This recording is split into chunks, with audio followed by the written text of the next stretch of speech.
Yo, what's good? Big Z here, and today I'm going to show you guys how to mix your background vocals so they go from sounding like this He's gonna be you. to this. He's gonna be you.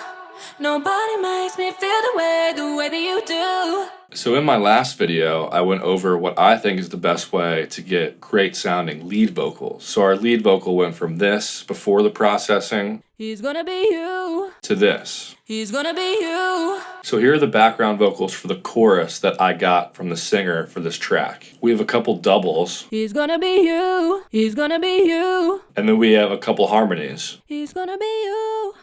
Nobody makes me feel the way. Now that we've done all that work on the lead vocal, it's still the same singer singing the background vocals. So why would we start from scratch if it's the same singer, the same quality recording? There's no reason to start from scratch. So now the best starting point for our background vocals is just going to be if I copy down the vocal chain we've already created down to the background vocals. The first thing to think about is the stereo field. The lead vocal is almost always right in the center of the stereo field.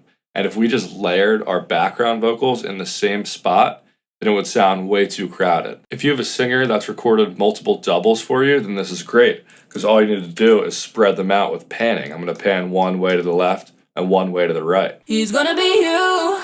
Nobody makes me feel the way that you do. But if you don't have multiple doubles available to you, it's still not a problem. Say I just had one double for this vocal. I'm going to put it right in the middle of the mix. Then I'm going to add a stereo widening plugin to it. So I'm going to add Soundtoys Micro Shift to widen up this background vocal. He's gonna be you.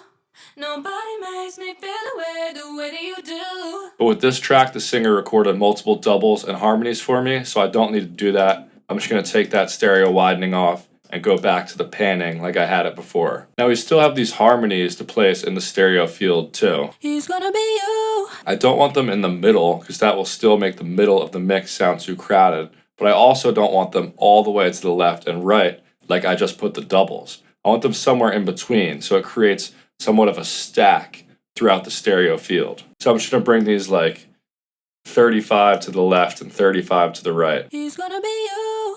Now I'll bring the volume to 0 and mix those in. He's gonna be you.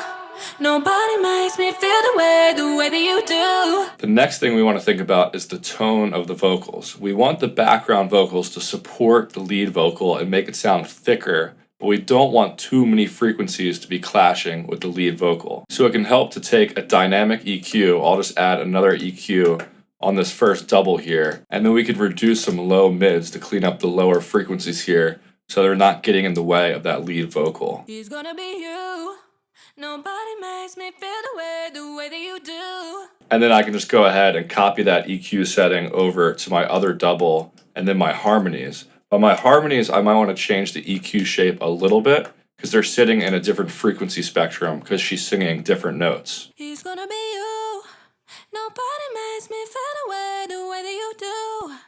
If anyone... So then I can just copy that over to the other harmony that I have. Now the next thing we need to think about is really important. So now there's 5 different vocal layers and all the S and T sounds are coming through on every one of them. As a listener, you only want to hear one S sound coming from any of the vocals. So when she says a word like, He's gonna be you. it's with the S on the end, that S is coming through from all the background vocals. But you only want to hear that from the lead vocal.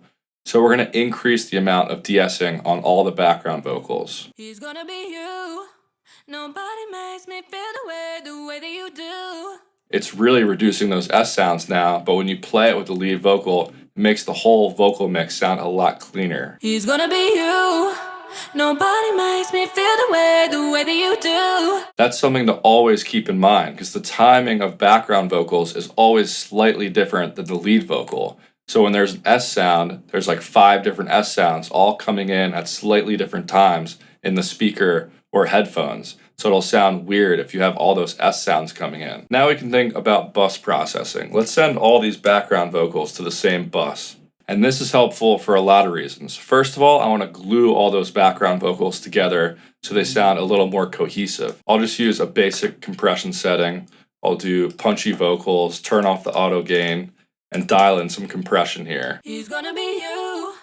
Nobody makes me feel the way that you do. Just a few dBs of compression to really bring it all together. And now I can make some more creative choices depending on the song. If I wanted to make the background vocal sound a lot brighter compared to the lead, He's gonna be you.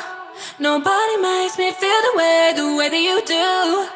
If anyone can make me stay, it's gonna be you. I can also control exactly how much reverb and delay I want these background vocals to have. So I'll send it to my reverb bus, my delay bus, and I'll control the level of atmosphere I want it to have and compare it with the lead vocal while it's playing. He's gonna be you.